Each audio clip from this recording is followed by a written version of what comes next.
1989년 10월 10일 브라질 포르투 알레그레 공항에 관제탑의 허가를 받지 않은 한 낡은 여객기가 착륙. 공항은 비상 상황에 돌입했는데요.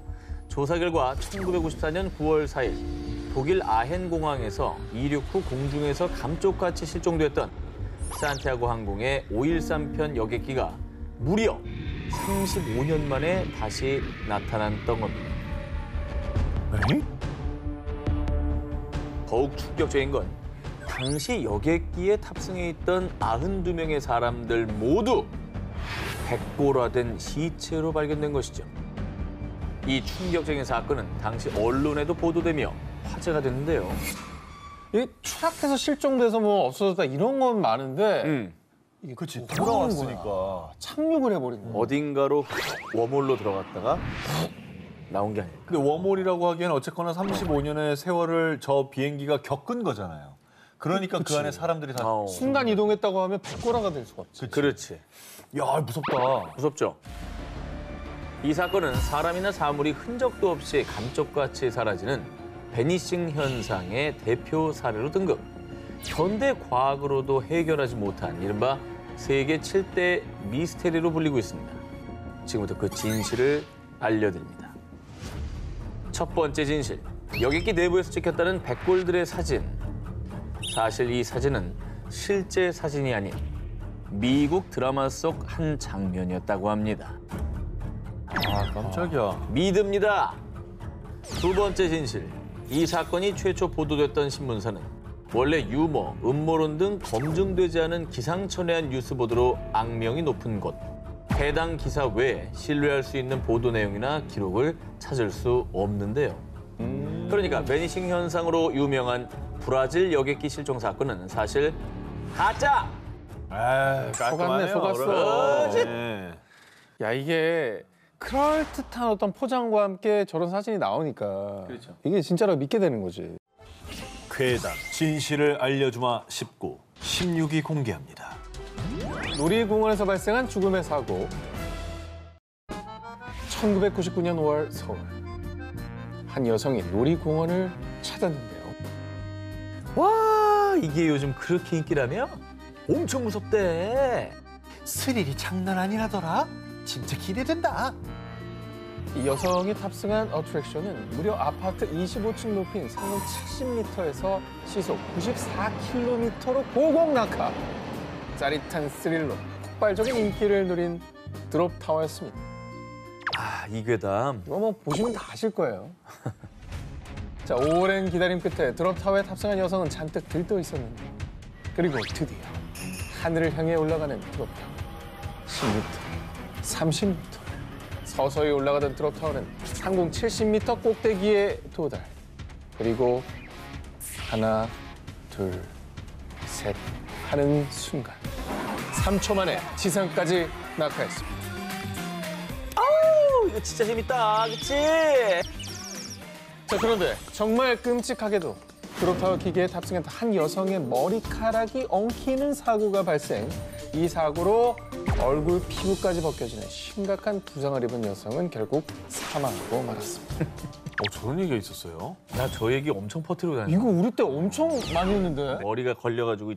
그치, 그치. 가죽이 벗겨졌다니. 얼굴 피부까지 벗겨지는. 그렇지.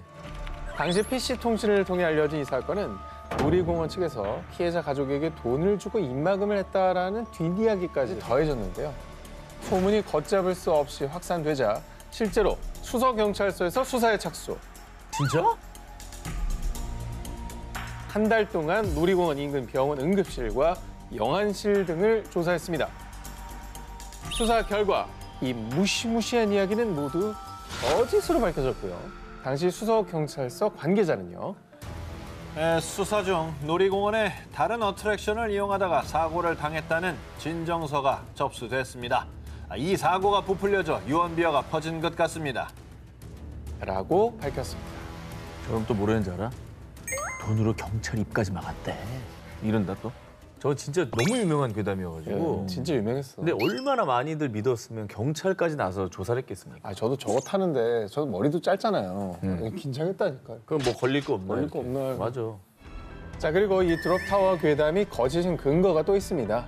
이 드롭타워 구조상 이용객의 머리카락이 기계에 낄 확률은 거의 제로. 멀어. 기계와 이용객이 앉은 자리의 간격이 무척 넓기 때문에 이거 불가능합니다. 진실이 밝혀졌는데도 불구하고 누군가는 여전히 믿고 있는 놀이공원 어트랙션 괴담. 부디 괴담에 현혹되지 않으시길 바랍니다. 괴담 진실을 알려주마 19, 15일을 공개합니다. 금빛 모모의 죽음. 이번엔 문제가 된 괴담 속 사진을 먼저 보여드립니다. 어? 이거 뭐야, 사람이에요? 사람이네? 뭐 마네킹인가?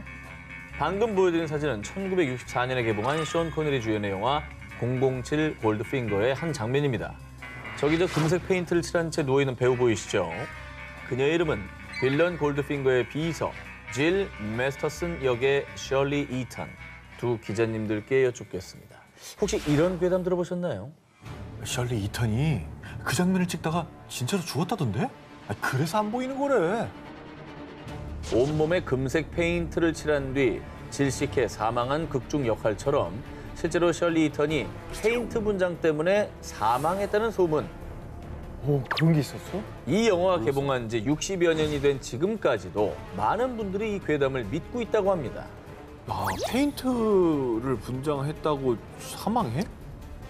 영화 팬들이 믿어 의심치 않는 이 괴담. 제가 한번 알아보겠습니다. 먼저 포털 사이트 검색창에 셜리 이턴의 이름만 검색해봐도 현재 나이 85세. 지금까지도 정정하게 생존. 살아 계시네. 이 괴담이 사실이 아님을 쉽게 알 수 있는데 그렇다면 이 괴담이 왜 생겼고 팬들은 왜 믿었을까요? 먼저 60년대만 해도 당시 사람들은 모공을 막으면 산소가 부족해져서 질식한다고 생각했죠. 셜리 이턴에 따르면 그래서 당시 분장했을 때도 의사가 상주했고요. 대부분은 칠하지 않았다고 합니다. 배로 숨쉬라고. 그런데다가 007 골드핑거 이후 셜리 이턴이 작품 활동을 하긴 했지만 큰 활약이 없었던 데다가 1969년에 전격 은퇴를 하게 됐는데요. 자연스럽게 스크린에서 그녀의 모습이 보이지 않자 괴담은 꼬리에 꼬리를 물었습니다. 그래서 사람들은 수십 년 동안 어이없는 괴담을 믿어왔던 것이죠. 뭐 요즘이야 뭐 SNS에 나 잘 살아있어요. 이게 뭐 글도 올릴 수 있는 때도 아니고. 그러니까 이게 보이질 않으니 더 괴담이 부풀려질 수밖에 없는 거죠. 그렇죠. 하도 괴담이 끊이질 않아서인지 아예 셜리 이턴 본인 등판. 내 역할이 평생 상징적인 존재가 될 줄이야. 1999년엔 자서전을 통해 2003년엔 한 방송에 출연해 생존 사실을 알렸습니다. 2015년엔 다시 한번 전신에 금색 페인트 칠을 재현하며 화제를 모으기도 했죠.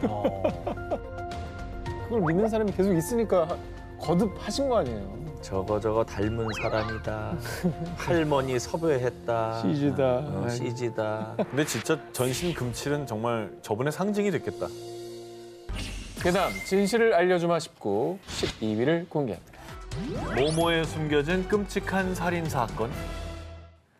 이번에 소개해드릴 괴담은 우리나라 8, 90년대생이라면 모르는 사람이 없을 정도로 한때 대한민국을 강타했던 아주 유명한 추억의 괴담입니다.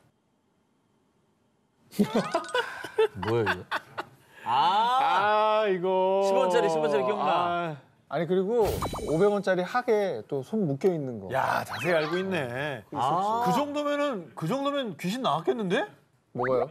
그렇게 다 알면 귀신 나와요. 아 그런 얘기도 있어요? 안 믿었어. 이게 말이 돼.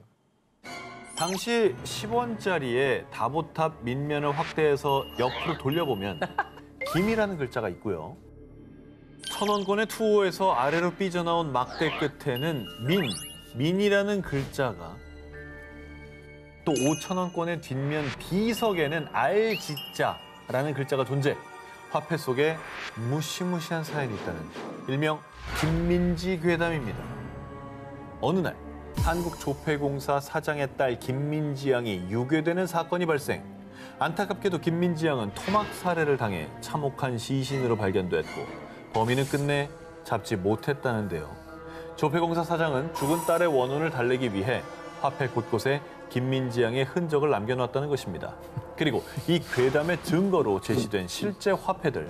당시 국권 화폐에서는 앞서 보여드렸던 김민지라는 이름뿐만 아니라 김민지 양의 살해 흔적까지 남겨져 있다고 하는데 진짜? 50원짜리에는 꺾여진 벼 잎에 범행 당시 사용한 도구가 낫? 100원화를 뒤집으면 이순신 장군의 수염에 김민지의 머리카락이, 어머머. 500원 화에 있는 학의 다리에는 꽁꽁 묶인 김민지의 팔, 그래, 저거. 그리고 끝으로 10,000원권에서는 세종대왕의 곤룡포에 김민지의 다리가 숨겨져 있다는 겁니다. 그리고 화폐에 숨겨진 김민지의 흔적을 모두 찾아내면 귀신이 나타나 사지를 찢어 죽인다! 라는 공포스러운 소문까지 떠돌았습니다. 너 어떻게 해? 난 10,000원을 몰랐어. 그래서 안 나왔나? 모른 척 하지 마. 아, 진짜 몰랐어요. 야, 10,000원 몰라서 살아있구나. 10,000원 몰라서 살아있나? 너 10,000원 모른 걸 다행이라 생각해. 다행이다. 못 볼 아, 뻔했다. 너무 고맙습니다. 이게 결국엔 잘 들어맞는 스토리긴 했는데, 아니 뭐 결국 사실 아닌 거 아닙니까? 괴담이 걷잡을 수 없이 커지자 한국조폐공사가 해명에 나섰습니다. 조폐공사의 사장의 딸이 유괴, 살해된 사건은 없었습니다. 한때 전국의 어린이들을 공포에 몰아넣은 김민지 괴담의 진실이었습니다. 야, 진짜 오래간만에 들었습니다. 이거. 진짜 추억이다. 야, 추억이다. 정말. 괴담 진실을 알려주마 19. 10위 공개합니다. 저주받은 두 얼굴의 사나이. 이번 괴담은 눈으로 먼저 확인하시죠. 아 뭐야? 뒤통수에 얼굴 달린 거야? 아니지, 말도 안 돼. 유적이 아니야? 저거 만든 거겠지. 사람들 사이에서 이 사진의 주인공으로 지목된 사람은 19세기 영국 귀족 에드워드 모드레이크, 일명 저주받은 두 얼굴의 사나이입니다. 1895년 12월 8일자 보스턴 선데이 포스트의 기사. 현대 과학의 불가사의에 따르면 인어, 반인반수, 거미 인간과 함께 에드워드를 소개했고요. 일명 인간 괴물의 존재를 문서화한 왕립과학학회 보고서를 출처로 밝혔습니다. 기사에 따르면 영국의 귀족 에드워드는 뒤통수의 두 번째 얼굴, 악마의 쌍둥이가 존재하며 이 또 다른 얼굴은 에드워드를 욕하고 저주하며 괴롭혔고요. 이를 제거할 의사를 찾지 못해 절망한 에드워드는 23살의 나이로 스스로 목숨을 끊었다고 보도했습니다. 뿐만 아니라 이듬해 의사들이 출판한 의학 서적에도 에드워드의 사례가 기록. 그래서 19세기부터 100여 년이 지난 21세기까지 입에서 입으로 전해지며 비극의 주인공으로 회자되고 있고요. SNS에선 그의 두개골이라며 이 사진이 전해지고 있습니다. 이 뒤통수에 달린 저주받은 얼굴 때문에 한 귀족이 비극적으로 사망했다는 이 기사, 과연 사실일까요? 지금부터 하나하나 파헤쳐 보겠습니다. 먼저 첫 번째, 그의 존재를 세상에 알렸던 신문 기사. 당시 기사를 기고한 사람은 SF 소설가이자 시인 찰스 로틴 힐드레스. 그가 출처로 들었던 왕립과학학회는 19세기 당시엔 존재하지 않던 단체였습니다. 그리고 두 번째, 이듬해 출판했다는 의학 서적 역시 찰스가 낸 기사를 팩트체크 없이 그대로 복붙한 거였고요. 뒤통수에 또 다른 얼굴이 있는 영국의 에드워드 모드레이크라는 귀족이 있었다는 사실이나 기록 역시 알 길이 전혀 없는데요. 자, 마지막 세 번째, 에드워드 모드레이크의 두개골로 지목된 사진 역시 언론 매체에서 사실을 확인한 결과 한 예술가의 상상을 바탕으로 한 종이 공예 작품이었을 뿐 실제 에드워드의 존재를 뒷받침하는 근거는 아니었습니다. 괴담, 진실을 알려주마 19, 9위를 공개합니다. 중국에 퍼진 황당 괴담. 이번 괴담은 중국에서 진짜라고 믿어 의심치 않는 괴담으로요. 우리나라와 관련된 내용인데요. 먼저 영상 함께 보시죠. 这个时候我要问一下韩东秀了，对啊，粽子在你们那边还好吧？清源是韩国的吗？哦，这个端。 그래서 이제 중국 단오절 얘기입니다. 설, 추석, 한식과 함께 우리나라 전통 4대 명절 중에 하나인 단오. 2005년 한국 단오 행사 중에서도 가장 대표적인 강릉 단오제가 유네스코 인류 구전 및 무형유산 걸작에 선정되면서부터 자, 한국이 중국의 명절 중 하나인 단오를 뺏어갔다며 중국인들 사이에 혐한 감정이 퍼지기 시작한 건데요. 아니 근데 중국에서는 단오가 방금 나왔다시피 중국의 신 구론을 기리는 날이다. 근데 이제 우리 한국에도 단오가 있으니까 영상에서 이제 구론이 한국인이냐 이런 식으로 약간 비꼬듯이 물었던 거고 따진 거죠. 자, 오늘 중국에 퍼진 황당괴담에 대한 진실을 알려드리겠습니다. 자, 먼저 중국에서 문제시했던 이 유네스코 인류 무형유산에 등재된 건 강릉 단오제입니다. 기우제 성격의 산신제와 굿, 가면극 등의 독특한 문화 행사로요.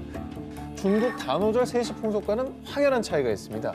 자, 그리고 중국 단오는 초나라의 시인이었던 구론을 추모하는 데서 비롯된 반면 우리나라의 단오는 모내기를 끝내고 풍년을 기원하는 제사의 의미가 강하고요.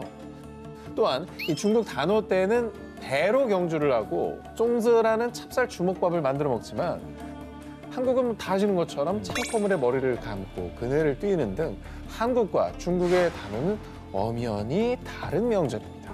자, 단오라는 한자어가 음력 5월 5일이라는 뜻입니다. 날짜와 명칭만 같을 뿐 한국 단오와 중국 단오는 전혀 다른 문화라고 볼 수가 있는 겁니다.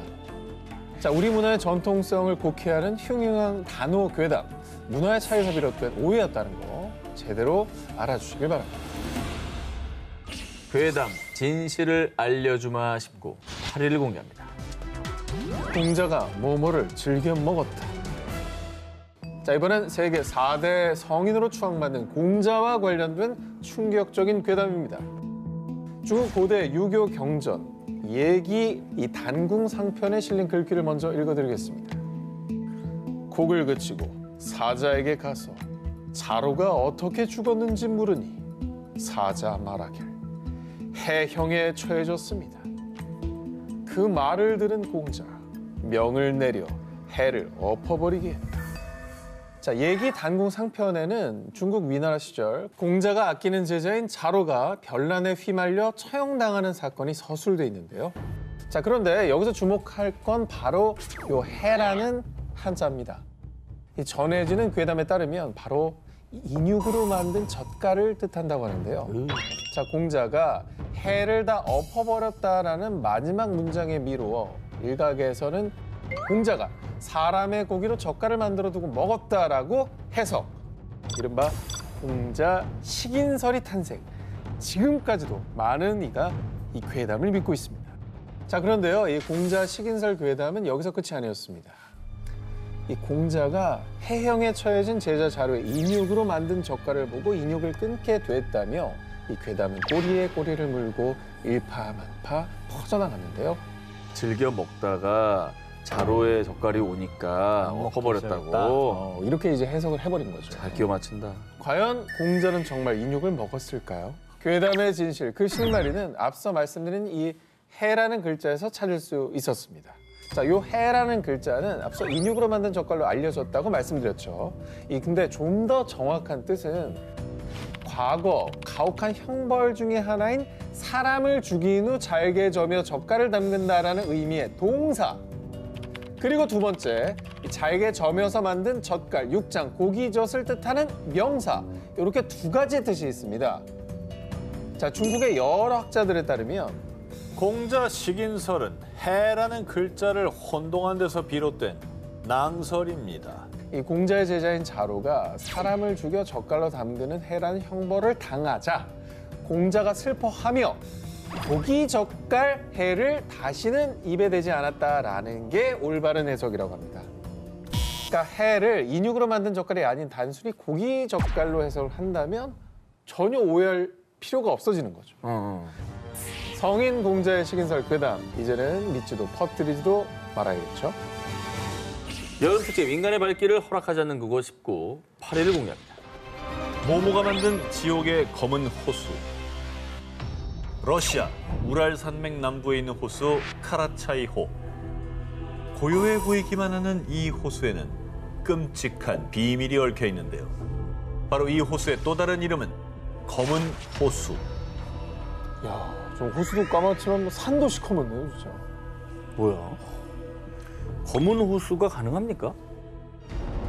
만약 이 호수에 다녀온다면 암에 걸릴 확률 21%, 에이. 선천적 혈압이 생길 확률 25%, 아우. 백혈병에 걸릴 확률 41% 뭐야. 증가. 심지어 이 호수에 1시간만 서 있어도 한 달 안에 사망할 확률이 무려 60%. 이 수치는 실제로 카라차이호 인근을 조사했을 때 나온 충격적인 결과입니다. 저거 찍은 사람도 불안하다. 목숨 걸고 찍었겠다. 절대로 안 가고 싶네.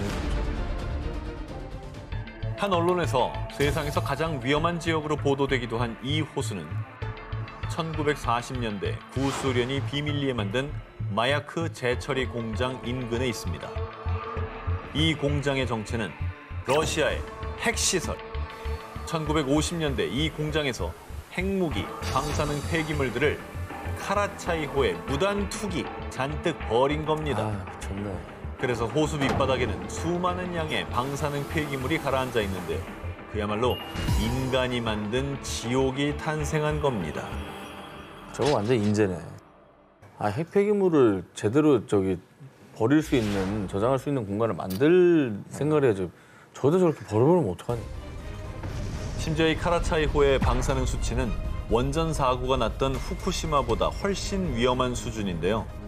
방사능 물질이 퍼지지 않고 침전, 호수 바닥에 농축돼 있기 때문입니다. 어휴. 저주받은 땅이네. 아유, 그렇게 됐습니다. 그러니까. 저기는 뭐 아무것도 살 수가 없는 그냥 검은 호수라는 말이 딱이네요, 진짜. 1990년대에 측정된 바에 따르면 호숫가 근처에 서 있기만 해도 시간당 60워트의 방사선의 피폭. 이게 얼마나 위험한 수치냐면 일반인이 1년간 노출돼도 되는 방사선 권고치가 연간 0.001 시버트입니다. 무려 이 수치의 6,000배에 해당하는 수준입니다. 모든 수단을 다 써서 저기랑 멀리 있어야겠다, 진짜. 그렇지. 그런데 1968년에 가뭄으로 말라버린 카라차이호 바닥에 침전돼 있던 방사능 물질이 그대로 주변 지역을 덮치는 사건이 발생했고요. 어떡해. 바람. 이때 바람을 타고 퍼진 방사능으로 50만 명에 달하는 사람들이 피폭. 러시아 정부는 뒤늦게 카라차이호를 흙과 콘크리트로 막았지만 이마저도 임시방편일 뿐 여전히 엄청난 양의 방사능이 그곳에 존재합니다. 깨끗한 호수였지만 이제 인간의 발길이 닿을 수 없는 곳이 돼버린 카라차이호. 과연 인간의 힘으로 해결할 수는 있을까요? 여름 특집 인간의 발길을 허락하지 않는 그곳 19 7위 공개합니다. 등대는 진실을 알고 있다. 1824년 5월 미국 플로리다에서 첫 번째로 세워진 등대인 세인트 어거스틴 등대.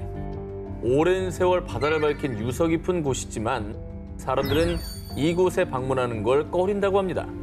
그 이유는 이곳의 유명한 두 존재 때문이라고 하는데요. 100년 전 죽은 등대지기가 아직도 주변을 배회한다니까요. 소녀의 웃음소리가 자꾸만 들려요. 그 정체는 바로 유령. 이곳을 떠도는 첫 번째 유령은 더 맨이라 불리는 남자 유령입니다. 파란색 재킷과 선원 모자를 쓴 채 계단을 오르내리거나 등대 주변에서 사람들을 바라보는 모습이 여러 사람을 통해 자주 목격. 그리고 정말 섬뜩하게도 아무도 없는 금연 장소에서 씨가 잔향이 나기도 한다고 합니다. 와, 향기가? 그런데 유령 소문이 더욱 사실처럼 느껴지는 건요. 해당 유령의 체구가 1859년대 등대에 페인트 칠을 하다 사망한 조셉 앤드류와 똑 닮았다며 목격담이 구체적이라는 점입니다. 이거 사망 연도 뭐 이름까지 나오면 진짜 그 유령 아니에요? 두 번째 유령은 소녀 유령입니다. 1873년 어느 날 15살 메리가 동생 엘리자와 함께 등대 주변에서 놀다가 그만 바다에 빠져 익사. 들리는 소문에 따르면 이후에 이상하게 등대 주변에서 소녀의 웃음소리가 들리기 시작했고요. 뚜벅, 뚜벅. 등대 계단을 오르는 소리가 들리기 시작했다고 합니다. 죽을 당시 메리가 입고 있던 블루벨벳 드레스 차림의 소녀 유령이 희미한 모습으로 나타나기도 한다고 합니다. 너무 특정이 되니까, 이 존재가. 구체적이죠. 아, 근데 소녀 너무 불쌍하네. 그죠. 유령이 나타난다는 흉흉한 소문 속 이 모든 것을 지켜보고 있는 눈동자처럼 바다를 지키는 세인트 어거스트 등대. 사람들의 발길을 막는 유령의 진실은 무엇일까요? 여름 특집 인간의 발길을 허락하지 않는 그곳 19 6위를 공개합니다. 버려진 모모 속으로. 이번에 소개할 곳은 위스키의 고장 스코틀랜드 에든버러입니다. 특별히 오 기자에게 강력 추천합니다. 저도요. 뭐 싱글 몰트니 위스키 좋아하거든요. 표정 봐. 지금 아이고 입이 아주 귀 뒤로 가시겠어요. 어차피 뭐 점수 많은 김에 술이나 한잔하러 가지 뭐. 근데 오늘 주제가 심상치 않아. 또 그래서 에든버러 갈 겁니까? 귀신이랑 먹어야 되는 거 아니에요? 안심하세요. 좋아요. 자, 이곳은 투어 프로그램을 통해서 갈 수 있는 곳입니다. 프로그램이 있대. 그래. 수많은 시민, 관광객이 찾는 인기 관광 상품. 심지어 스코틀랜드 에든버러 한복판입니다. 아니야. 외진 데가 아니야. 그래? 괜찮아요? 그래. 괜찮은데? 자, 그럼 지금부터 저 가이드 한과 함께 투어를 떠나보시죠. 우리가 갈 목적지는 로열 마리 아래에 위치한 지하 도시 메리 킹스 클로즈입니다. 멋있죠? 좋다. 야 무슨 저런데 세트야. 사진 찍으면 사진 잘 나와. 그치. 그지? 그래도 여름에- 약간 귀신의 집 같겠지. 괜찮아. 자, 실제로 이곳에 가면 등골이 서늘해지는 기분을 느끼실 텐데요. 그 이유. 제가 똑똑히 봤다니까요. 유령이 분명하다고요. 메리 킹스 클로즈에서 유령 목격담이 속출하기 때문입니다. 저 사람 아니야? 형체가 있네. 근데 뭔가 약간 좀비스럽지 않아? 얼굴이 개구리 같아. 근데 왜 나타나는 거예요, 유령이? 이 음침한 분위기를 풍기며 미로처럼 얽혀있는 골목. 심지어 유령까지 나타나는 지하도시 메리 킹스 클로즈. 그 오싹한 풍경에 이른바 세계 13대 마경이라 불리는데요. 대체 이곳에서 무슨 일이 있었느냐? 이곳은 중세시대 스코틀랜드의 서민층, 빈곤층이 모여 살던 곳인데 전해지는 얘기에 따르면 중세시대 유럽을 초토화시킨 흑사병이 창궐했을 때 에든버러시 당국에서 흑사병 환자들을 이 메리 킹스 클로즈에 격리. 그리고 애니, 넌 앞으로 여기 살아야 돼. 누가 부모님이 누구냐고 물어보면 모른다고 해. 당시 앤이란 이름의 8살 소녀가 흑사병에 걸리지 않았는데도 불구하고 부모가 메리 킹스 클로즈의 유기, 그렇게 억울하고 비통하게 사망한 애니의 원혼이 여전히 메리 킹스 클로즈를 떠돈다고 합니다. 그 애니인가 보다. 그러니까. 아유, 사실 뭐 어린아이가 부모한테 버려진 거잖아요. 에휴, 얼마나 뭐 너무 끔찍한 가슴 스토리니까. 아프다. 저런 사연 있는 데는 무섭다기보단 너무 불쌍해. 슬프다. 안타깝고. 그렇게 죽음의 도시가 된 메리 킹스 클로즈. 이후 도시 정비로 인해 새 건물이 들어서면서 골목은 지하에 버려졌고 더 이상 사람이 살지 않게 됐는데요. 이제는 중세시대 유적으로 에든버러 구시가지 한복판에 남아있는 이곳. 조심하세요. 자칫 잘못 발길을 들였다간 죽은 애니의 원혼과 마주할 수 있습니다. 여름 특집 인간의 발길을 허락하지 않는 그곳 19 5위를 공개합니다. 또 다른 세계로 가는 지하 동굴. 두 기자님들 혹시 몰타 공화국에 그 누구도 한 번도 가보지 못한 또 다른 세계로 향하는 비밀의 입구가 존재한다는 이야기 들어보신 적 있습니까? 그러니까 우리가 뭐 게이트 이런 거 되게 소개 많이 했잖아요. 그렇죠. 뭐 이 세계로 가는 입구. 평행 우주. 기원전 3600년경에 지어진 몰타의 3층짜리 고대 지하 동굴. 몰타인들과 한 과학 잡지에 따르면 1940년대 지하 동굴에서 기이한 일들이 벌어졌습니다. 30명의 아이들이 이곳을 견학하던 중 길을 잃고 헤매다 실종. 섬 곳곳에서 아이들의 울음소리가 들렸지만 수색에도 끝내 찾을 수 없었는데요. 그리고 아이들의 실종 사건 발생 몇 주 전 영국 대사관에 근무하던 직원 루이스 제섭은 동굴 조사를 위해 가이드와 함께 지하 동굴 내 시체 매장실을 방문했습니다. 그런데 미끄럽고 젖은 괴생명체들이 나를 스쳐 지나갔고 갑자기 거센 바람이 불어와 내가 든 초를 꺼버렸어요. 루이스의 주장에 따르면 갑자기 사람이 아닌 기이한 생명체들이 나타나선 그녀의 조사를 방해하고 흔적도 없이 사라졌다는데요. 그런데 더 기묘한 사실은 이후 그녀가 다시 동굴을 찾았을 땐 네? 여기 가이드는 저뿐인데요? 앞서 함께 방문한 가이드도 실종. 그래서 사람들은 지하 동굴에 또 다른 세계로 향하는 입구가 있으며 실종된 아이들도 그곳에 끌려갔을 것이라고 추측했는데요. 그리고 몰타 당국은 동굴에서 벌어진 이상한 사건들 이후 지하 동굴을 일시 폐쇄하기도 했습니다. 어우, 갑자기 사라진 거잖아. 근데 구체적이었어. 뭐 젖은 괴생명체 미끄럽다 그러고 막 미끌미끌한 그런 애들. 한두 명도 아니고 여러 명이었잖아, 아이들이. 그쵸. 어디로 간 거예요? 무서워. 이 밖에도 지하 동굴 내에서 길쭉한 모양의 두개골이 발견되는 등 어머머. 지하 동굴에 거인 혹은 또 다른 문명의 종족이 살았을 것으로 추정. 일각에선 아이들의 실종 등 모든 주장은 전설이며 증거가 없는 추측뿐이라며 부정하기도 했는데요. 하지만 많은 사람들은 오히려 정부가 은폐한 것이라며 반박. 지하 동굴 내에 인간의 발길이 닿지 않는 미스터리한 공간이 있을 것이라고 믿어 의심치 않고 있습니다. 여름 특집 인간의 발길을 허락하지 않는 그곳 19 4위 공개합니다. 모모로 물든 버려진 섬. 이탈리아 가면 낭만의 도시 베네치아도 가고 아이유 씨가 뮤비를 찍은 브라노 섬도 가고 다 좋지만 아마 여기는 못 가보셨을 겁니다. 안 가고 싶어요. 어딘데? 일단 일단 안 가겠습니다. 드러나 안 갈래, 봅시다. 안 드러나 아니, 봅시다. 섬 이름이나 오늘 들어보고. 가고 싶은 데가 그래. 단 한 군데도 없어. 아니, 섬 이름이나 한번 들어보고. 그건 들어볼게요. 그래, 어딘데? 바로 인간은 살 수 없지만 유령들로 가득한 죽음의 섬 포베글리아입니다. 안 가. 이탈리아인들에 따르면 포베글리아 섬 흙의 반은 무골가루라는 말까지 있을 정도로 과거 이곳에 무려 16만 명이 묻혔다고 추정했습니다. 아니, 뭐 과장부터 진짜 흙의 절반이 무골가루라는 거잖아요. 아, 근데 그 표현이 너무 끔찍하다. 뭔가 학살이 있었나? 사실 이곳의 또 다른 이름은 일명 역병의 섬. 과거 14세기 유럽 인구 3분의 1의 목숨을 앗아간 흑사병이 창궐하자 이곳에 감염된 환자와 시체들을 격리했었는데요. 그러네. 이후에 포베글리아는 사람들 발길이 닿지 않는 곳으로 전락. 오랜 시간이 흘러 1920년대에서야 정신병원이 들어서며 다시 발길이 이어지나 싶었지만 의사의 자살과 병원의 폐업으로 1968년 이후 포베글리아 섬은 또다시 인간의 발길을 허락하지 않았습니다. 여기 병원장은 왜 자살하신 거예요, 또?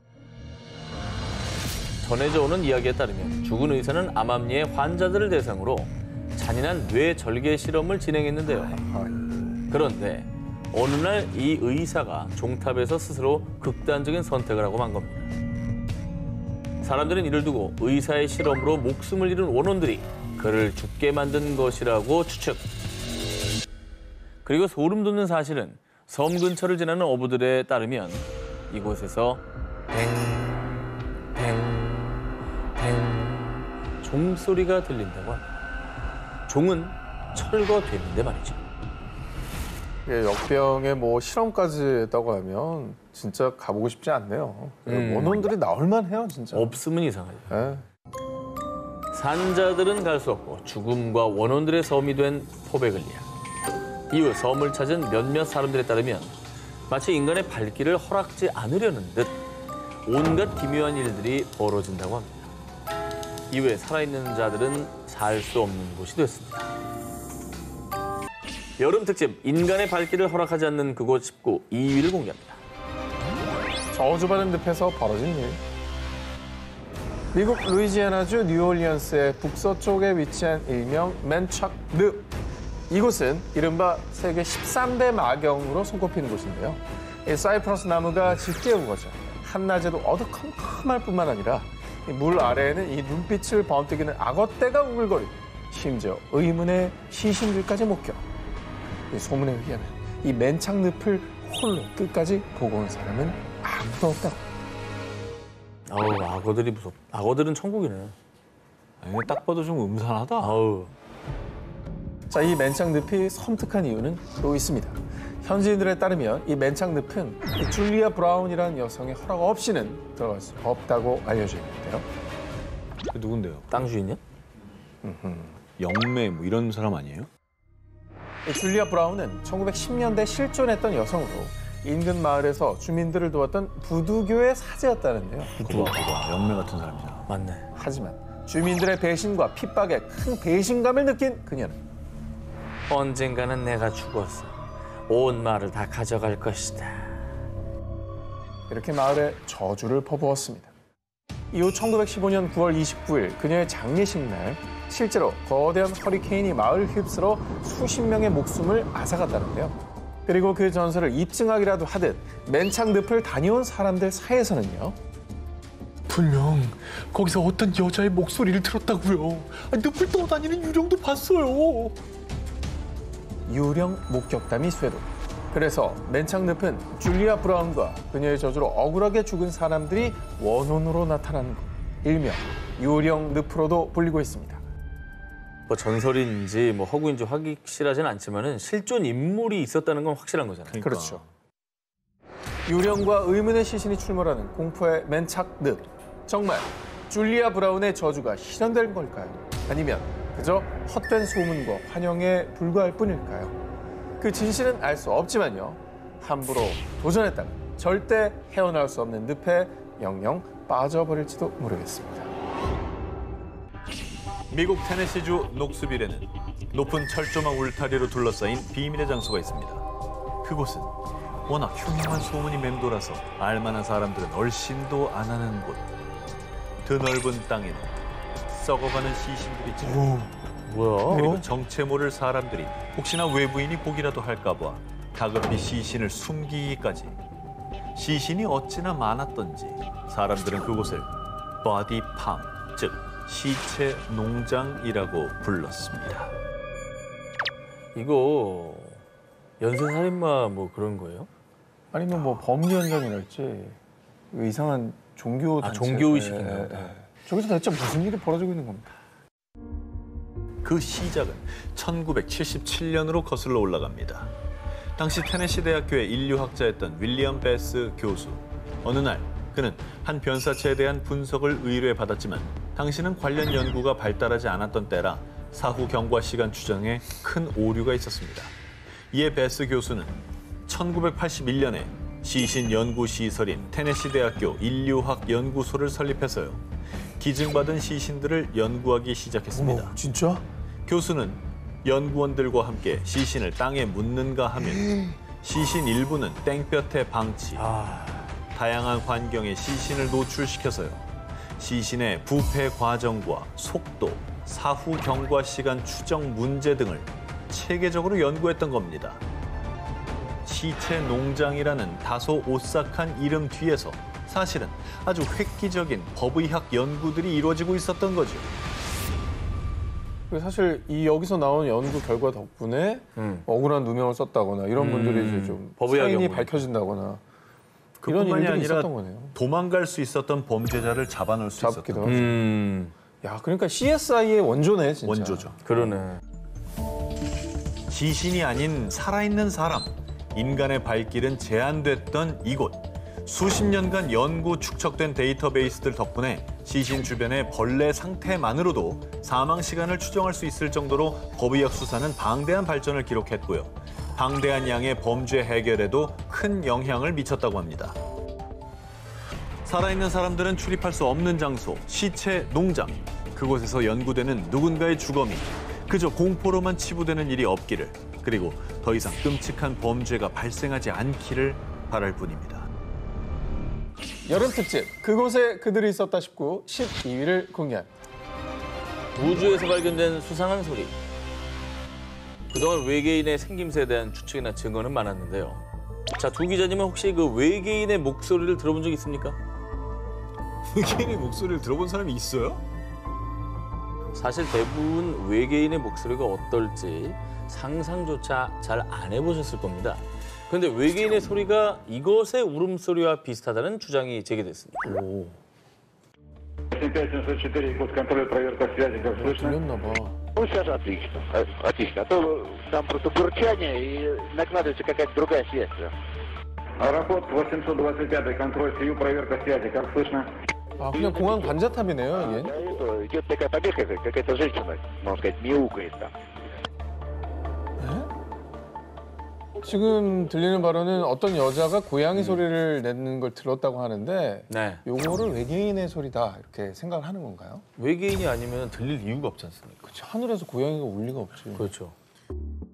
2011년 러시아의 항공관제탑 관제사가 고양이 울음소리 같은 외계인의 소리를 들었다고 주장하는 영상이 공개된 건데요.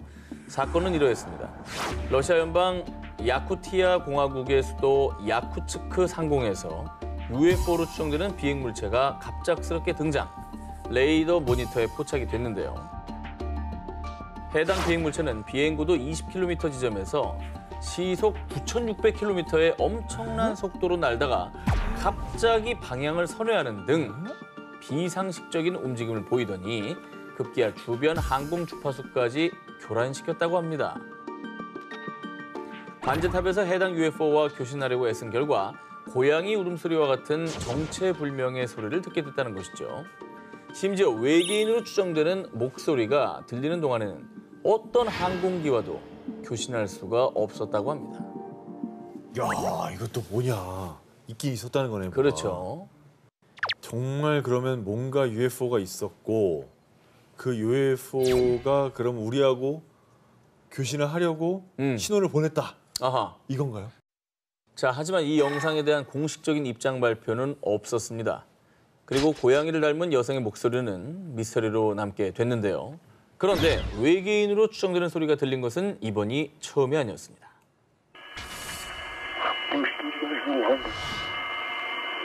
들리시나요? That music even sounds outer spacey, doesn't it?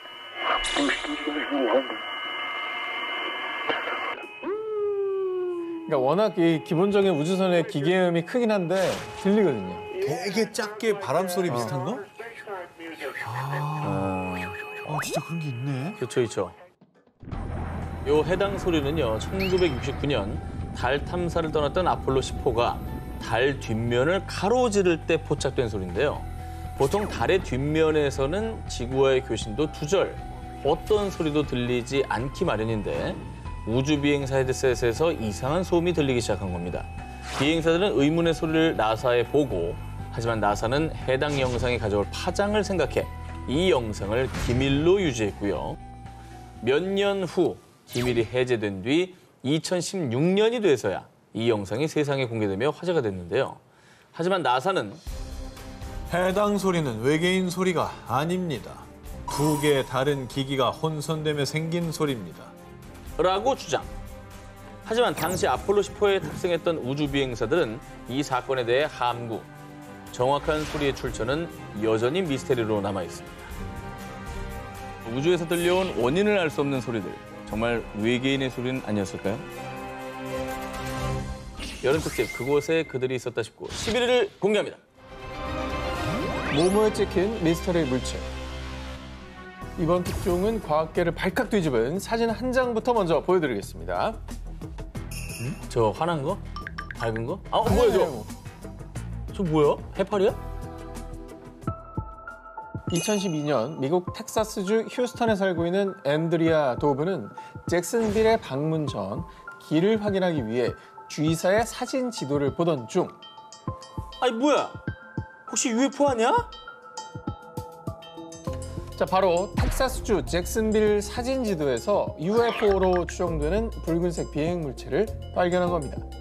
그러니까 이건 누군가 일부러 촬영한 게 아니라 사진 지도에 우연히 포착된 겁니다. 조작은 아닌 것 같아. 이건 그냥 그 G맵에 찍힌 거니까. 그리고 공식 맵에 올라와 있는 거예요. 포털에 그냥 올라와 있는 사진. 와. 도브는 이 문제의 사진을 언론사에 제보했는데요. 그런데 해당 언론사에서 사진 전문가에게 이 사진을 의뢰한 결과 UFO라기보다는 렌즈 플레어 현상의 일종으로 보입니다. 카메라 렌즈에 비친 강한 태양빛이 굴절과 반사를 거쳐서 마치 UFO처럼 보였을 뿐이라는 의견을 내놓았습니다. 아, 그러기엔 너무 선명하게 저 모양만 있잖아. 자, 그런데 아직 속단하기엔 이릅니다. 당시 문제의 사진이 포착됐던 곳 텍사스주 잭슨빌에서 약 1,600km 떨어진 인근 지역 뉴멕시코주의 아코마 푸에블로에서도 정말 놀랍게 아까와 똑같은 UFO가 또다시 포착된 것을 볼 수 있는데요. 똑같네. 여기도 보면 이 빗무리가 똑같이 있잖아요. 그렇습니다. 그러네. 쥐사는 UFO랑 같이 다니는 거 아니야? 사진 찍으려고? 자, 사진 한 장은 우연히 잘못 찍힌 것이라고 하더라도 인근 지역 지도에 이 2장이나 연속으로 UFO가 포착됐다는 건 이 수상해도 너무 수상하지 않습니까? 그리고 결정적으로 텍사스주와 뉴멕시코주는 유독 UFO와 외계인 목격담이 많은 곳입니다. 이른바 UFO의 성지죠. 저 두 개는 동일 물건 맞네, 물체가. 같아요. 같은 거예요. 인근 지역에서 똑같은 녀석이 2번이나 저렇게 찍혔다. 저 친구는 진짜 있는 애일 가능성이 커요. 이렇게 수상한 점이 한두 가지가 아닙니다만 당시 언론사에서는 그 진실을 알기 위해 G사 본사에서도 연락을 취했지만요. G사로부터는 그 어떤 답장도 받지 못했습니다. 심지어 지금은 G사 지도 서비스에서 2개의 사진 중 한 장은 사라진 상황입니다. 왜 한 장만 치웠지? 저거는 미국 국방부가 전화했네. 아니 치울 거면 둘 다 치우지. 왜 한 장만 치웠지? G사의 무응답이 그저 침묵이었던 건지 아니면 혹시 숨기고 싶은 무언가가 있었던 건지 대체 진실은 무엇일까요? 여름 특집 그곳에 그들이 있었다 19 9일을 공개합니다. 또 다른 UFO 맛집은 뭐뭐? 여름 특집하면 빼놓을 수 없는 존재죠. 저희도 매년 그 흔적을 추적하고 있는 UFO. 그런데 새벽 6시. 번쩍번쩍하네. 뭐죠? 저것만 봐서는 뭐. 그러니까 하늘에서 이제 빛이 번쩍번쩍하게 나는 건데 보통은 뭐 비행기나 아니면 요즘에 인공위성도 가끔 그렇게 보인다고 하더라고요. 2021년 12월 8일 새벽 6시 홍콩 주릉반도에서 UFO로 추정되는 물체가 여러 시민에게 목격. 둥글고 납작한 타원형의 물체가 엄청 높게 날더니 막 파란색, 녹색, 흰색 여러 가지 빛을 내더라고요. 무려 약 1시간 동안이나 비행. 당시 홍콩 시민들 사이에서 UFO가 나타났다며 화제가 됐습니다. 그런데 말입니다. 더욱 놀라운 사실. 하늘이 좀 밝은데요? 대낮인데요. 뭐 하는 거야? 위로 갔다가 색깔도 다양한데? 그렇죠? 여러 번 나타나는데요?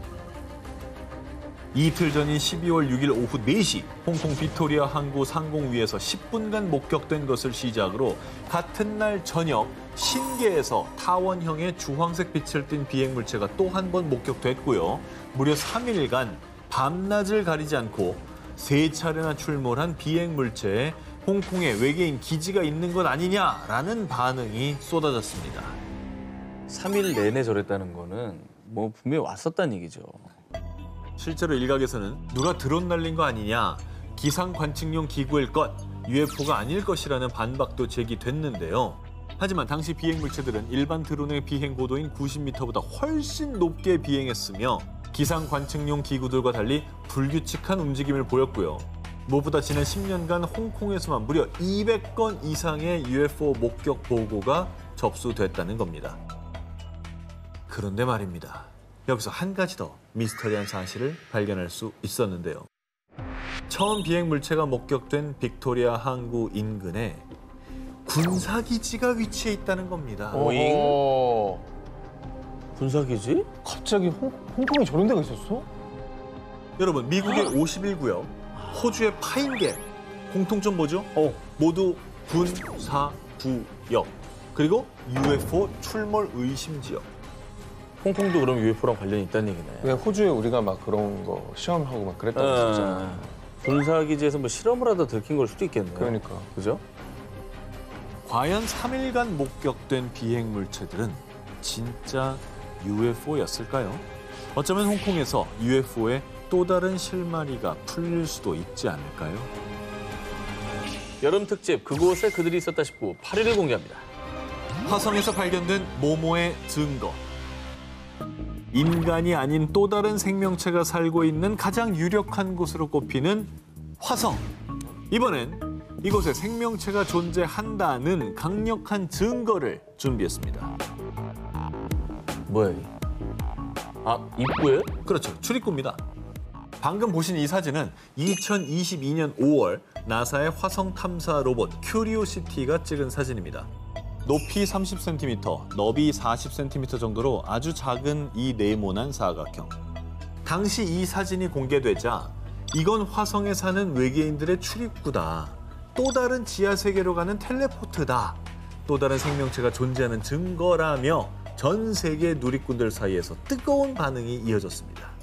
근데 외계인이라고 했는 걸 인정했을 때 네. 아까 30, 40cm라고 했잖아요. 네. 되게 어쨌든 체구가 작나 봐요. 그 탐사 로봇 같은 거 자꾸 보내고 그러니까 직원들 눈에 안 띄려고 자기 사이즈를 줄이는 거죠. 네. 나사의 발표에 따르면 네, 균열로 인한 자연 현상을 부릅니다. 에이. 또 다른 학자들 역시 침식으로 인한 자연 현상이라며 외계인의 출입문이 아니라고 부정했습니다. 아니, 자연현상으로 저렇게 직선으로 어떻게 저렇게 딱딱 뚫려. 근데 가끔 가다 뭐 또 그런 거 있잖아요. 이렇게 뭐요? 뭐 무슨 바위인데 어. 와 이거는 누가 이렇게 사람이 안 잘랐는데 네모 반듯해? 그런 거 있긴 하거든요. 에이, 근데 저거만 있잖아. 그래서 화성에 생명체가 존재한다는 확실한 증거 제가 하나 더 가져왔습니다. 뭐야 저게? 자갈? 야, 뭐 선인장같이 생기지 않았나요? 오! 선인장이에요? 그 생명체가 있는 거네. 이것이 2022년 2월에 역시 같은 큐리오시티가 찍은 사진입니다. 마치 선인장이나 꽃처럼 보이지만 나사에 따르면 황산염 성분으로 된 광물이라고 합니다. 아, 생물이 아니라고? 네. 돌이네 그냥. 그런데요, 이게 왜 생명체가 존재하는 증거냐? 황산염은 물이 증발하면서 그 주위에 형성되는데 이건 화성에 한때 물이 흘렀다는 증거죠. 화성에서 발견된 저 황산염으로 된 광물이 바로 과거에 물이 존재했다는 증거, 그러니까 생명체가 존재했을 수 있다는 증거인 셈입니다. 화성 탐사는 아직도 무궁무진하니 앞으로 얼마나 놀라운 발견을 할지, 내년에 또 새롭고 놀라운 소식을 전해드릴지 기대해봐도 좋지 않을까요? 여름 특집 미스터리 오싹 원정대 19 7위 공개합니다. 태평양 한가운데 자리한 미크로네시아 연방의 섬 폼페이에 대해 들어본 적 있으십니까? 폼페이, 미크로네시아도 모르겠고 폼페이도 모르겠는데. 거기 이제 약간 조그만 섬 아니에요? 조그만 섬들 모여있는 그 중에 하나. 어허. 우리에게 많이 알려진 곳은 아니지만요. 이 폼페이의 남동부 태멘섬 연안에 오세아니아 최대 규모의 고대 해상 유적지가 있습니다. 일명 난마돌이라 불리는 이 섬은 자연적으로 형성된 게 아닙니다. 고대의 산호초 위에 건설한 인공섬들인데요. 와. 17세기까지 폼페이를 지배했던 사우델레 우르 왕조가 건설한 것으로 추정, 석조 궁전, 사원, 영묘 등 당대 찬란했던 문화를 짐작케 하는 방대한 규모의 유적이 남아 있습니다. 저거를 바다 위에다 만들었다고? 어떻게? 대단하다 진짜. 이 난마돌은 존재 자체가 미스터리. 난마돌은 길쭉하고 거대한 현무암 기둥을 최대 15m 높이로 쌓아 올려 축조되었는데요. 그렇게 축조한 인공 섬의 수가 무려 92개. 와. 가장 큰 인공 섬은 사방 100m에 달합니다. 아유. 이 어마어마한 규모의 난마돌을 건설하는 데 필요한 석조의 양은 자그마치 40만 톤. 대체 누가 이 엄청난 양의 돌들을 가져왔을까요? 어마어마한 노예들이 동원됐을 거예요. 바다에다 어떻게 저게 되지? 저희 바다가 잔잔한가요, 저희가? 잔잔한다 한들. 저 40만 톤의 돌을 어디서 가져왔나요? 어디서 가져올 거야 또. 그거 어디서 가져와? 자, 바로 그게 미스터리입니다. 난마돌은 방사성 탄소 연대 측정 결과 12세기 무렵부터 축조, 폼페이 섬의 화산 폭발로 형성된 이 현무암으로 축조했을 것으로 추측하는데요. 폼페이 섬에서 이 난마돌까지의 거리는 무려 그렇다면 대체 누가 어떻게 그 무겁고 방대한 양의 돌들을 운반했는지 그 미스터리는 여전히 풀리지 않고 있습니다. 저 어떻게 했죠? 무게도 무게인데 일단 이동 수단이 뭐냐는 거예요. 폼페이 원주민들 사이에서는 오래전부터 이 난마돌에 얽힌 기묘한 전설이 내려오는데요.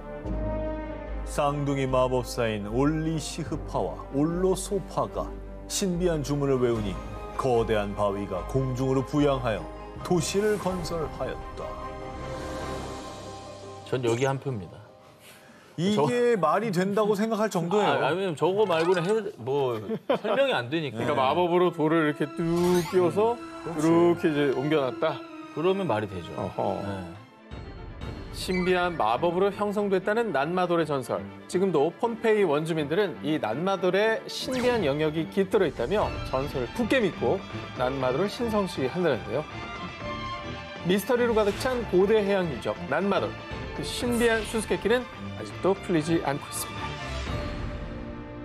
여름 특집 미스터리 오싹 원정대 19 6위를 공개합니다. 저주받은 모모떼 습격. 2021년 11월 12일 이집트 남부 최대 도시 아스완. 500명이 넘는 사람들이 동시다발적으로 병원을 찾는 일이 발생했습니다. 역병이네, 역병. 큰 사고가 있었던 거야. 수백 명의 사람들이 병원을 찾기 전 아스완에는 천둥이 치고 우박이 쏟아지는 등 이례적인 폭풍우가 몰아쳤는데요. 건물들이 부서지고 도로가 파괴, 또 전기까지 차단됐을 정도로 그 파급력은 어마어마했습니다. 기상이변 때문이야. 하지만 이 매서운 폭풍우는 재난의 서막에 불과했습니다. 지금까지 이런 일은 없었어요. 이건 저주가 틀림없어요. 공포했던 아스완 시민들. 대체 이곳에 무슨 일이 있었나? 폭풍우가 그친 이후 영화에서나 봄직한 수백, 수천, 수만, 아니 셀 수 없는 수의 전갈대가 출현. 마을을 급습한 건데요. 전갈에 쏘인 환자들은 극심한 고통과 함께 발열, 구토, 설사의 증상을 겪고 병원을 찾은 겁니다. 와, 이거는 가끔 막 성경에 나오고 이런 거 그러니까, 아니에요? 그러니까 하늘에서 이게 막 사람이 할래도 안 되는 거죠. 저거는 불가능하죠. 그치? 너무 이상한데 이거? 이 아스완 근처는 사막지대입니다. 그러니까 전갈이 생소한 건 아니었어요. 하지만 이렇게 하룻밤 사이에 이렇게 때로 움직이는 전갈은 이 동네 사람들이 봤을 때도 처음 있는 일이었다고 합니다. 전문가들은 전갈이 빗물에 실려서 마을로 흘러들어온 것이라고 설명하지만 주민들은요. 누군가 파라오를 분노하게 한 거예요. 이건 저주가 분명하다고요. 그러니까 여기는 영험한 기운이 있다니까. 나는 이집트는 좀 진짜 피라미드에 뭐 저주 이런 거 있잖아. 난 믿어요. 믿어요? 여기는 뭔가가 달라. 뭔가가 좀 노여워하고 있는 거야. 실제로 폭풍우가 몰아치기 바로 하루 전 이집트의 고고학자들이 2400년 된 파라오 왕의 사원 유적을 발견. 신비한 비문이 새겨진 돌들에 대한 심층적인 연구를 시작한다고 밝혔는데요. 이에 전갈대의 저주가 파라오의 저주와 연관이 된 게 아닐까 추측한 건데요. 맞아. 화가 나신 거야. 파라오의 저주는 뭐 가장 유명한 저주 중에 하나죠. 이렇게 무덤을 도굴한 사람들이 다 죽음에 이르렀다는 등 뭐 그런 계통의 이제 저주가 아닐까라고 이제 사람들이 많이 두려워하고 있나 봐요. 갑작스런 폭풍우와 그 후 급습한 전갈대. 정말 안녕을 방해받은 파라오의 저주였을까요? 난 맞다고 봅니다. 난 맹신이에요. 여름 특집 미스터리 오싹 원정대 19 5일 공개합니다. 프랑스 고고학계 최대 스캔들. 두 기자님은 전설의 초고대 문명 아틀란티스의 존재를 믿으십니까? 저는 뭐 별로 안 믿습니다. 그냥 있었으면 하는 바람이 있어요. 해저 도시가 있었으면 얼마나 우리에게 또 로망을 선사하겠어요. 그런데 말입니다. 어쩌면 사라진 전설의 아틀란티스처럼요. 프랑스 남부의 작은 마을 글로젤에 초고대 문명이 존재했을지도 모릅니다. 바로 이것이 그 증거입니다. 뭔지 모르겠지만 저거는 누가 봐도 기호예요. 그러니까 뭔가 의미를 담고 적어뒀다고 봐야 됩니다. 이 유물들은 1924년 프랑스 글로젤에서 농부 에밀 프라댕이 밭을 갈던 중에 발견한 지하 구조물에서 출토됐습니다. 의사이자 고고학자인 올레와 함께 본격적인 발굴에 돌입한 결과 뼈에 새겨진 동물 그림, 가면 등이 추가로 발굴됐고요.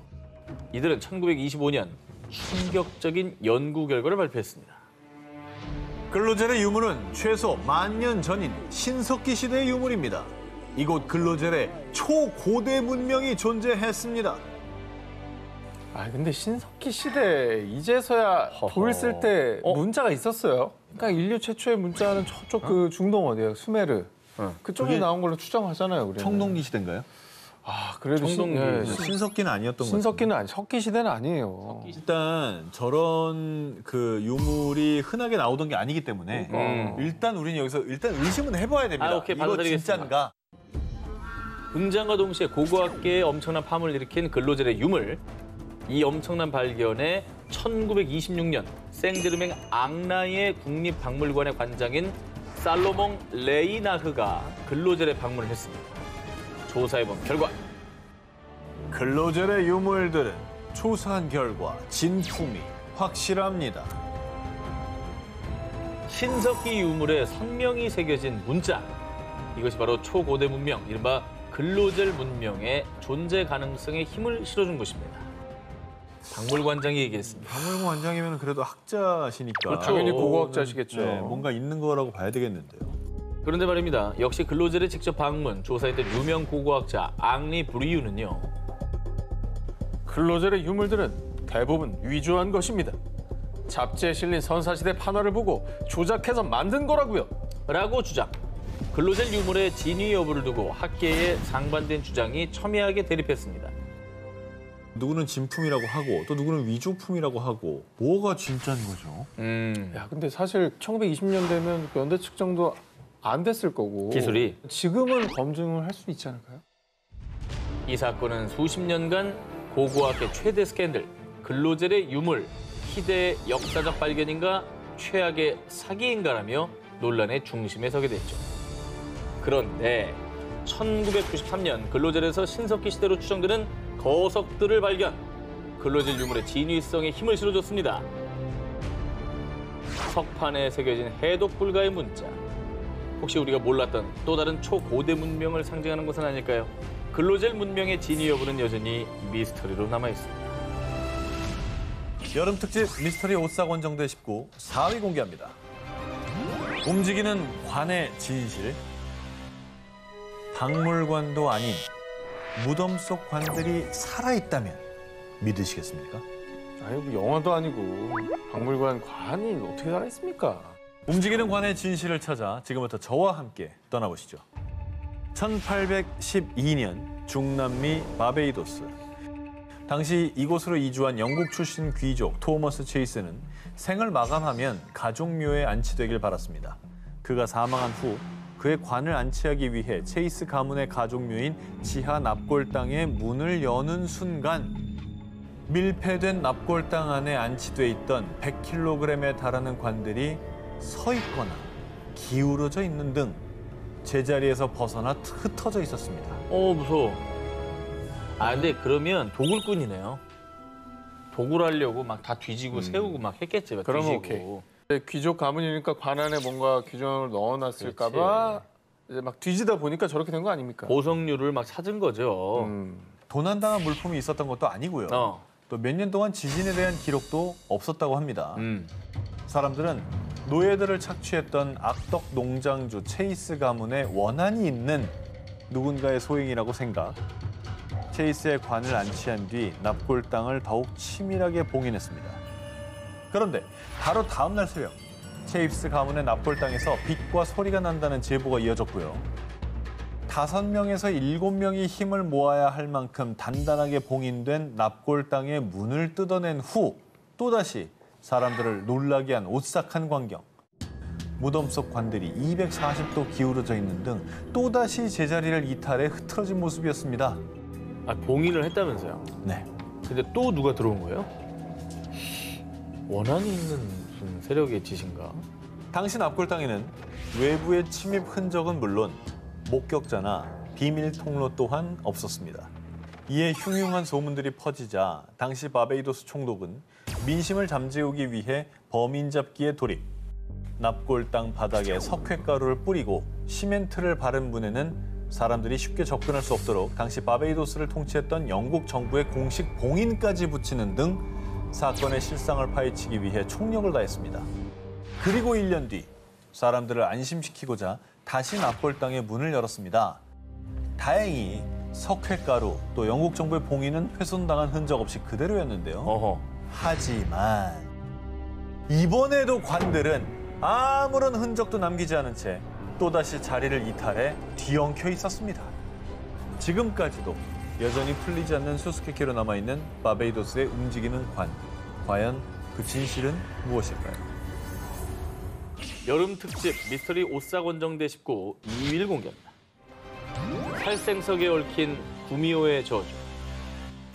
이 이야기는 일본 고치기현 나스마치 지역에 전해져 내려오는 것으로 구미호가 봉인돼 해로운 기운으로 사람과 동물을 죽인다는 이름하여 살생석이라는 무시무시한 바위에 대한 전설입니다.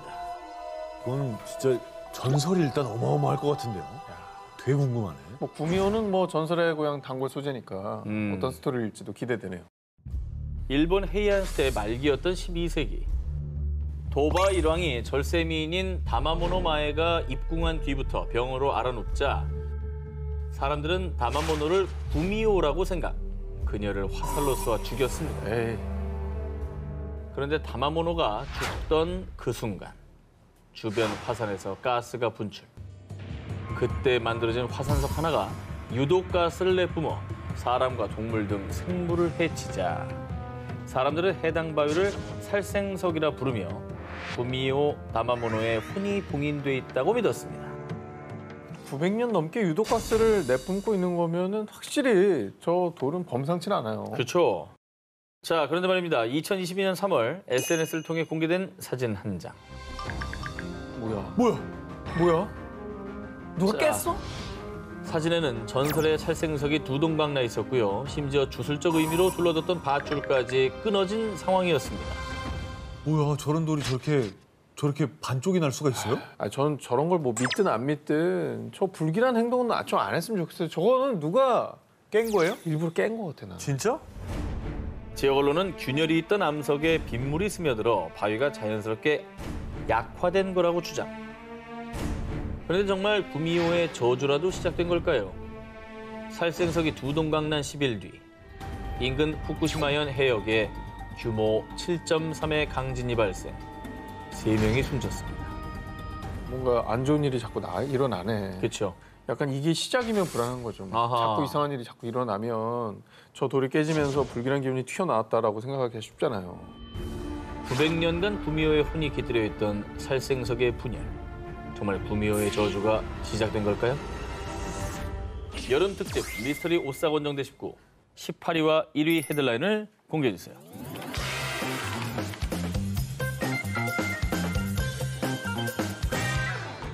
(2006년) 일본 일가족 살인 용의자 자살. 2017년 일본 학생 2명 동반 자살. 들리는 소문에 따르면 연평균 최소 1명이 극단적인 선택을 감행. 일본엔 악귀가 자살을 유도하는 건너선 안 될 전설의 다리가 있는데요. 오싹한 전설을 가진 이 다리는 일본 나가노현에 위치한 가루이자와 다리, 일명 죽음의 다리입니다. 일단 다리 난간에 높게 설치된 철조망부터가 예사롭지 않고요. 수시로 경찰들이 순찰을 돌 정도로 삼엄한 분위기를 가진 곳인데요. 그렇다면 가루이자와 다리의 오싹한 금기 사항이 대체 무엇이냐? 첫 번째, 다리 위에서 차 엔진을 절대 끄지 말 것. 방전되는. 두 번째, 다리 근처 신사 입구를 지나가지 말 것. 만약 금기사항을 어기면 자살한 악귀가 저승으로 끌고 가기 위해 사람들을 홀려 자살을 유도하거나 사고에 휘말리게 하는 저주를 받게 된다고 합니다. 그러니까 오죽하면 자살 명소란 얘기가 나왔겠어요. 그러니까 이런 악귀들한테 홀려서 사람들이 나도 모르게 거기서 좀 극단적인 선택을 하게 만드나 보죠. 실제로 일본의 코미디언인 시마다 히데히라가 과거 2가지 금기사항을 모두 어기고 곧바로 한 영매사한테 달려갔더니 당신 뒤에 자살한 20명의 원혼이 매달려 있어. 이 즈음 가루이자와 다리에서 자살한 사람의 수와 일치했다고 합니다. 다행히 전설 속 지나선 안 되는 신사는 현재 터만 남아 있습니다. 그런데 한 가지 오싹한 사실은 예전에 온천의 신을 숭배하던 신사의 현판은 유카미, 라고 쓰여 있었습니다. 세월이 흘러서 글자가 지워져서 신의 왼쪽만 남아있는 건데 볼 수 있죠. 네, 이 뜻이 죽어라는 뜻이래요. 그런데 신사가 없어진 후에도 심지어 금기사항을 어기지 않았음에도 그냥 다리를 지나갔을 뿐인데 안개 너머로 손짓하는 악귀를 목격했다든가 아하. 귓가에 속삭이는 악귀의 목소리가 들렸다든가 스마트폰과 내비게이션 고장 등 각종 오싹한 일들이 발생. 가르위자와 대교는 일본의 유명한 영매사들도 두 손 두 발 다 들기로 악명 높다고 합니다.